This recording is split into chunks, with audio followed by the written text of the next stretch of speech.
오늘도 주님의 말씀 앞에서는 사랑하는 성도들에게 하나님 나라가 이루어져가는 은혜와 복이 있기를 축원합니다. 오늘 본문에 보면 이제 솔로몬이 여호와의 전을 위하여 만드는 모든 일을 마친지라 이렇게 시작을 하죠. 성전 건축을 완성한 거예요.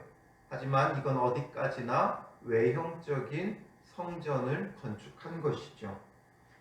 솔로몬 왕이 즉위한 지 넷째에 둘째 달 둘째 날 건축을 시작했다. 3장 2절에서 말했죠. 마친 때는 11년째 8월에 완공을 하게 돼요. 그러니까 한 7년 6개월 정도 성전 건축을 했고 완공이 되어진 것이죠. 그러나 더 중요한 것은 외형적인 성전이 아니에요. 성전을 건축하려고 했던 이유가 뭐예요? 하나님의 통치를 그 나라 가운데 이루어가며 그 나라가 곧 하나님의 나라가 되기를 원하는 그의 나라와 그의 의를 구하는 그들의 신앙이었어요. 구약에 나타난 그의 나라와 그의 의를 구하는 것이 무엇이고 그래서 어떻게 그의 나라가 이루어졌는가 그것을 보여주기 위한 것이죠. 그러므로 중요한 건 뭐예요? 성전이 완공됐다는 게 아니라 그것을 중심으로 하나님을 섬기며 하나님의 통치가 그들 가운데 나타나고 이루어지는 거죠.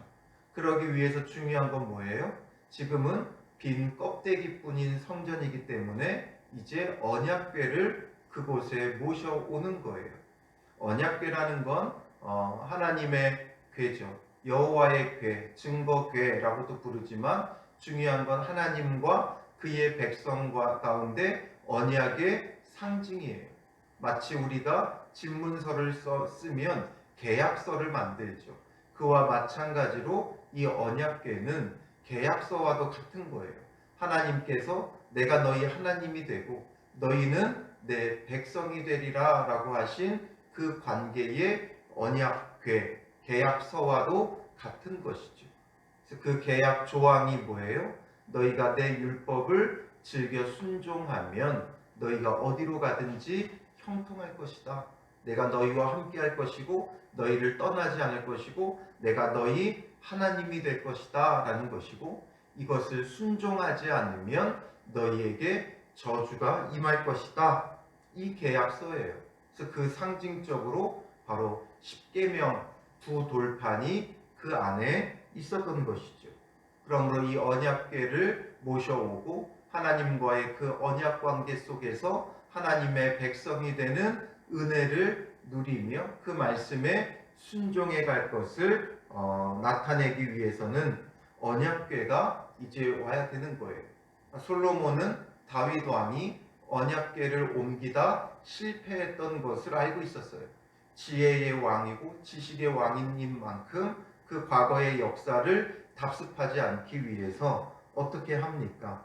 2절에 보면 여호와의 언약궤를 다윗성 곧 시온에서부터 메어 올리고자 하여 이제 모든 지도자들을 소집했고 그리고 3절에 보면 일곱째 달 절기 일곱째 달 절기는 초막절이에요. 초막절이라는 건 이스라엘 백성이 추수를 마치고 모든 곡식을 창고에 모아들인 후에 그들이 과거 광야에서 방황했던 때를 기억하며 이 초막을 짓고 지내는 절기죠. 왜 하필 이 초막절이겠어요? 이 초막절은 무엇을 의미해요? 추수와 함께 하나님 나라의 완성과도 같은 거예요. 하나님께서 알곡은 모아 천국 창고에 모아드리고 쭉정이는 불로 심판하시는 날인 것과 같은 거죠. 그러므로 이 초막절에 이 일을 진행한다는 건 이제 하나님 나라의 완성과도 같은 의미가 있기 때문인 것이죠. 그래서 이제 4절에 보면 이스라엘 장로들이 이름에 레위 사람들이 궤를 매니라. 궤는 레위 사람들이 메고 옮겨야 하는 것이 하나님의 명령이었고 하나님 앞에 정확한 방법이었어요. 그래서 레위 사람들이 궤를 메고 또 그 외의 모든 기구들을 레위인과 그 제사장들이 메고 올라가게 되어지는 것이죠.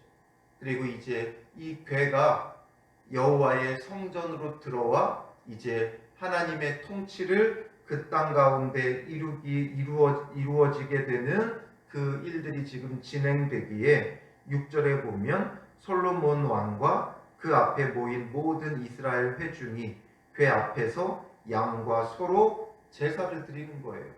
하나님 앞에 우리가 감히 이 일을 할 수 없기에 속죄의 제사도 되고 하나님과 이제 화목함을 누리는 화목의 제사가 되기도 하는데 그 수가 많아 기록할 수도 없고 셀 수도 없었더라. 얼마나 그 은혜에 그들이 감격했고 감복했으면 이제 이 하나님의 궤가 성전으로 들어가고 하나님이 우리를 통치하시며 우리는 그의 백성이 되고 하나님은 우리의 하나님이 되신다는 그 은혜가 얼마나 컸으면 기록할 수도 없고 셀 수도 없을 만큼 많은 희생의 제물을 하나님 앞에 드리고 있는 것이죠. 오늘 우리도 이것을 알아야 돼요. 하나님이 나의 하나님 된다는 것이 얼마나 큰 은혜인가. 이 갚을 길 없는 은혜 앞에 우리의 모든 것을 주님 앞에 기쁨으로 자원하여 드리는 그런 믿음의 사람이 되어야 하는 것이죠. 하나님이 나의 하나님 되신다는 것, 하나님이 나를 통치하고 다스리신다는 것, 얼마나 크고 놀라운 은혜인지 이 구원의 감격이 우리 가운데 날마다 차고 넘쳐야 돼요. 구원의 감격이 소멸되는 것이 아니라 그 구원의 감격이 우리 안에 날마다 차고 넘쳐서 셀 수도 없고 기록할 수도 없는 하나님의 그 큰 사랑, 그 은혜를 우리가 고백할 수 있어야 하는 것이죠. 그리고 마침내 제사장들이 여호와의 언약궤를 그 처소로 메어 드렸고 본전 지성소로 그룹들의 날개 아래에 그것을 안치하게 되어지는 거예요. 희한한 것은 10절에 보면 그 안에는 두 돌판 외에 아무것도 없으니 기록하죠. 우리가 아는 바로는 이 언약궤 안에는 두 돌판뿐만 아니라 만나를 담은 항아리와 또 아론의 쌍난 지팡이가 있는 것으로 알고 있죠. 왜냐하면 이게 히브리서의 그 기록을 따라서 우리가 그런 어떤 기본적인 상식을 갖고 있는데 왜 여기는 두 돌판 외에는 아무것도 없다 기록을 했느냐라는 거죠. 이 기록은 이 지금 역대하라는 건 역대하라는 말씀은 사무엘 상하, 열왕기 상하의 말씀을 가지고 한 주제를 가지고 지금 새롭게 기록을 하고 있는 거예요. 그래서 이게 다 다르다라는 게 아니라 자료로 썼던 열왕기상 8장 9절에도 동일하게 언약궤 안에는 이 두 돌판 외에는 아무것도 없다라는 기록을 그대로 따른 거예요. 근데 왜 두 돌판 외에는 없느냐? 이것에 대해서 우리는 정확히 알 수는 없어요. 정확히 알 수는 없지만 여러 가지로 학자들이 추정하는 바로는 이 법궤를 이스라엘 백성이 블레셋과의 전투의 임의로 가지고 나갔다가 빼앗겼죠. 그 빼앗기고 돌아오는 과정이 있었는데 그 과정 속에서 이 만나의 항아리와 아론의 쌍난 지팡이가 유실되는 것으로 보는 경우도 있고 아니면 이것에 대한 정확한 기록을 보면 출애굽기 16장 33절과 34절에 보면 만나 항아리를 보관할 것을 명하시는데 정확한 기록에 보면 그 여호와의 앞에 두라고 기록이 되어 있어요. 여호와의 앞에. 그리고 아론의 쌍난 지팡이는 민수기 17장 10절에서 언급하고 있는데 증거궤 앞에 두라고 말하고 있어요. 그러니까 이게 안에 보관한 게 아니라 그 앞에에 이제 만나 항아리와 그 아론의 쌍난 지팡이는 증거궤 앞에 두었고 이 증거궤라는 그 목적대로 언약의 두 돌판만 그 안에 보관하지 않았느냐 이렇게 추정하는 경우도 있습니다. 그래서 이게 앞에 있었지만 증거궤와 늘 함께 다녔기 때문에 마치 그 안에 있었던 것처럼 표현이 되어지기도 하는 것이다 이렇게 말하는 분들도 있습니다. 우리가 정확히 알 수는 없지만 목적 그대로 언약궤잖아요. 그래서 그 목적 그대로 어쨌든 이 안에는 두 돌판이 있었고 이것이 이스라엘과 하나님과의 언약을 나타내는 상징적인 계약서와도 같은 것이었다. 오늘 우리에게도 중요한 건 하나님의 그 말씀이 우리의 중심이 되어야 돼요. 이 말씀 따라 순종하는 것이 바로 오늘 우리가 하나님의 백성이라는 증거고 우리가 하나님의 은혜를 누리고 있다는 것을 확신할 수 있는 거예요. 그리고 그 말씀에 순종함으로 하나님이 나의 하나님이시다라는 것을 우리는 늘 잊지 않을 수 있고 하나님이 나의 하나님이 되시는 은혜를 누릴 수 있는 거예요. 아브라함의 하나님, 이삭의 하나님, 야곱의 하나님, 그 하나님이 오늘 나의 하나님이라는 것을 우리가 확신할 수 있는 것은 바로 하나님의 그 말씀이 우리의 중심이 될 때예요. 이들에게는 이 언약궤 안에 있는 두 돌판이 그들의 중심이 될 때였고 그 언약궤로 통치받을 때 하나님의 그 십계명의 그 말씀으로 통치받을 때 하나님의 백성이 되는 은혜를 누리듯이 오늘 우리의 신앙도 아무리 좋은 건물이 있다고 되는 게 아니라 하나님의 말씀이 그 가운데 중심이 되어야 되고 그 말씀에 통치가 이루어지는 교회, 통치가 이루어지는 삶, 그 통치가 이루어지는 가정이 될 때 하나님이 다스리시고 하나님이 복 주시고 하나님께서 천국을 하나님 나라를 그 가운데 누릴 수 있는 복을 주시는 거예요. 그래서 성전을 건축한 뒤에는 반드시 이 언약궤가 그 중심으로 와야 된다는 거죠. 그 지성소의 그룹의 날개 아래에다가 하나님의 궤를 모셔왔듯이 오늘 우리의 중심에는 늘 말씀이 있어야 돼요. 내 심령의 중심에도 말씀이 있어야 되고 우리 가정의 그 중심에도 하나님의 말씀이 있어야 되고 우리 교회의 중심에도 말씀이 있어야 돼요. 사람의 생각과 사람의 뜻과 사람의 이익이 움직이면 안 돼요. 그때부터는 내 나라, 사람의 가정이 되는 거예요. 진정한 하나님 나라를 위해서는 하나님의 말씀이 반드시 그 중심에 살아 역사해야 한다라는 거죠. 이렇게 언약궤를 안치하니까 제사장들이 이제 성소에서 나와 하나님을 찬양하고 예배하는 일이 벌어져요. 그래서 13절에 보면 나팔 부는 자와 노래하는 자들이 일제히 소리를 내어 여호와를 찬송하며 감사하는데 나팔 불고 재금치고 모든 악기를 울리며 소리를 높여 여호와를 찬송하여 이르되 선하도다 그의 자비하심이 영원히 있도다 외치게 되어지는 거죠. 찬송과 감사로 하나님 앞에 예배하는 거예요. 모든 악기를 동원하고 그들의 온 마음을 다해 선하신 하나님, 그 자비하신 하나님을 찬양하며 예배할 때 어떤 일이 벌어져요? 여호와의 전에 구름이 가득한지라. 구름이 가득 여호와의 전을 메우게 되죠. 그런데 이 구름이라는 건 단순한 자연 현상을 말하는 것이 아니에요. 14절에 보면 제사장들이 그 구름으로 말미암아 능히 서서 섬기지 못하였으니 구름으로 말미암아 제사장들이 서서 섬기지 못했다. 이 이야기는 구름 때문에 앞이 안 보여서 그렇다라는 게 아니라 이 구름은 무엇을 의미해요? 14절 뒷부분에 보면 이는 여호와의 영광이 하나님의 전에 가득함이었더라. 구약 성경에 보면 이 구름은 물론 자연 현상으로도 있지만 구름 기둥으로 그들을 인도하셨던 하나님이 있죠. 구름은 하나님의 임재의 상징이에요. 그래서 하나님이 임재하실 때 그 온 산에 그 구름이 가득 끼는 것을 보게 되죠. 그러므로 지금 이 성전 안에 하나님의 임재가 충만하였다라는 것을 우리에게 보여주고 있어요. 성전은 이런 하나님의 임재가 있어야 돼요. 성전 자체가 하나님의 임재의 상징이었죠.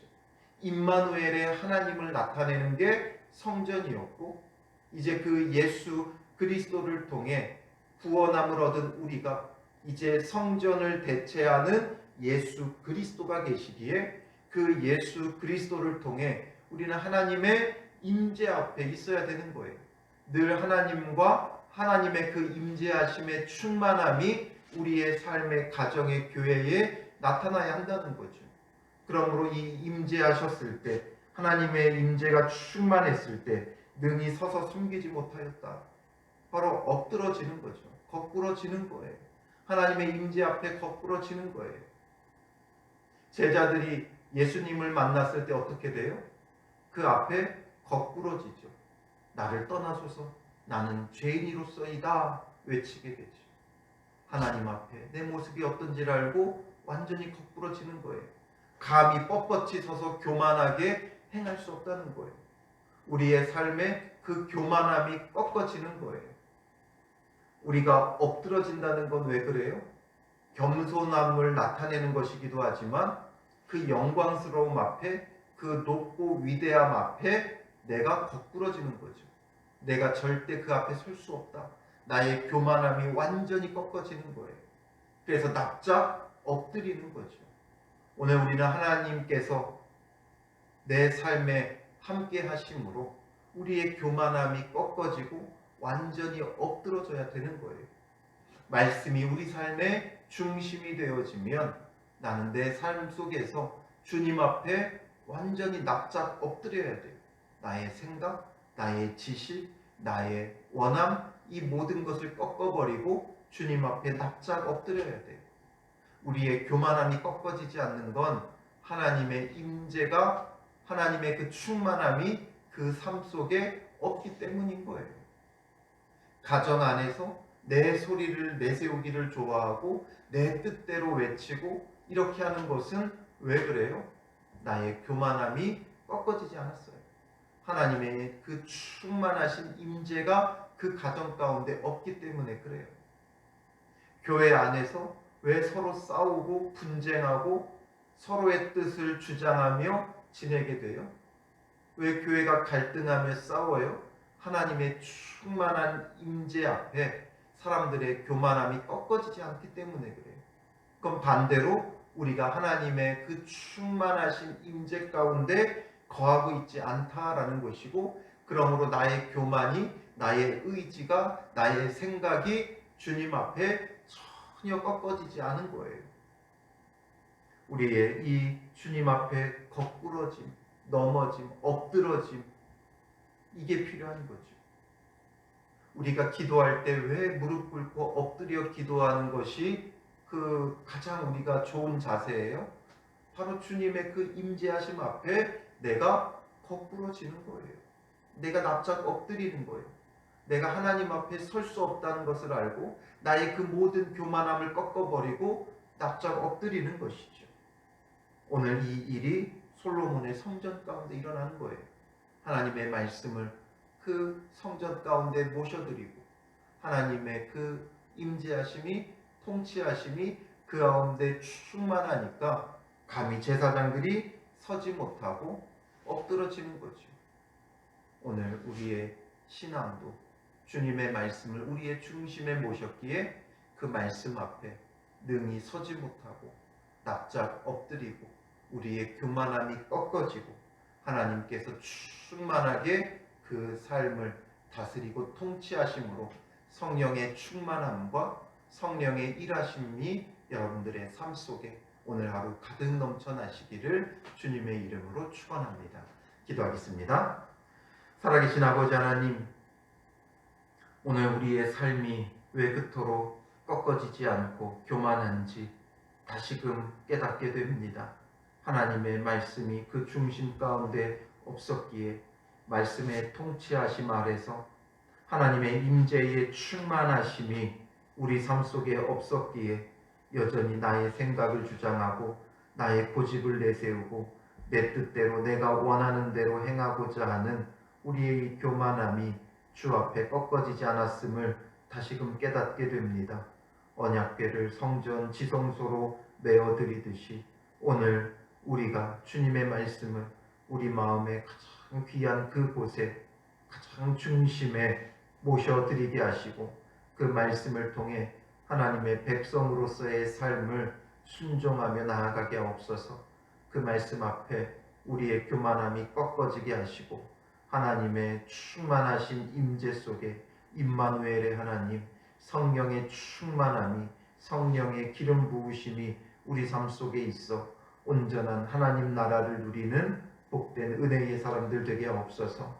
말씀 앞에 거꾸러지는 자 되게 하시고 성령의 충만함 속에 거꾸러지는 자 되어 주님 앞에 겸손하게 믿음으로 따르는 복 있는 자들 되게 하여 주셔서 진정 오늘 하루도 그의 나라와 그의 의를 구하며 그의 나라를 이루고 그의 의를 이루는 복된 하루 되어 하나님 나라가 우리의 삶의 실제가 되게 하여 주셔서 우리의 삶이, 가정이, 교회가 천국이 되어지는 복이 있는 하루, 복된 우리의 삶이 될 수 있도록 인도하여 주시옵소서. 주께서 친히 다스리시며 주께서 그의 나라를 우리 삶 가운데 이루어 주실 줄 믿사오며 예수님의 이름으로 기도합니다. 아멘.